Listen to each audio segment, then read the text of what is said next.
imaam Axmed ibnu Xambal ayaa la weydiiyey sidee ayaa dadka looga ammaan heli karaa. Waxa uu ku warceliyey si iyaga oo ha ka qaadan iyagu ha ku dhibaan oo adigu waxba ha u geysanin, hawlahooda la qabo oo ha ku cadaadinin in ay adigu hawlahaaga kula qabtaan. Markaas ayaa haddana lagu yidhi way adag tahay waayahan inaad sidaas samaysaa.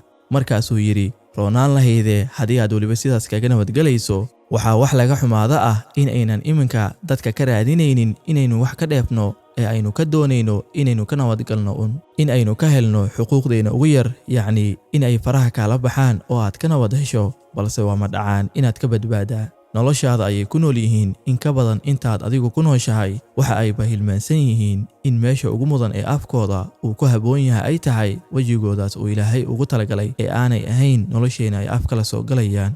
Mararka qaar waxa aad doonaysaa kaliya inaad ogaato waxa ka farxinaya iyaga si aad ugu samayso oo aad ugu nabad hesho, balse waad ku fashilmaysaa sidaasi.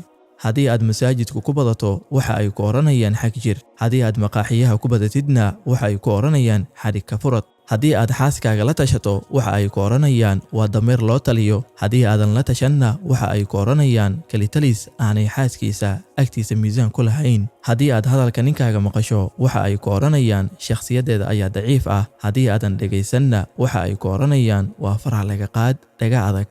Haddii aad buugaagta iska dhex fadhido waxa ay ku oranayaan waa mid xidhxidhan, haddii aad ciyaaraha daawatana waxa ay ku oranayaan waa qof maalayacni ah. Haddii aad shaqayso waxa ay ku oranayaan gurigeeda ayay dayacday, haddii aadan shaqaynna waxa ay ku oranayaan shahaadooyinkeedu way khasaarisay. Sarkhaanka iyo midka cibaadada badan midna dadka ma qanciyo, ka ay ceeb u waayaanna iyaga ayaa mid u sameeya kadibna ku caaya.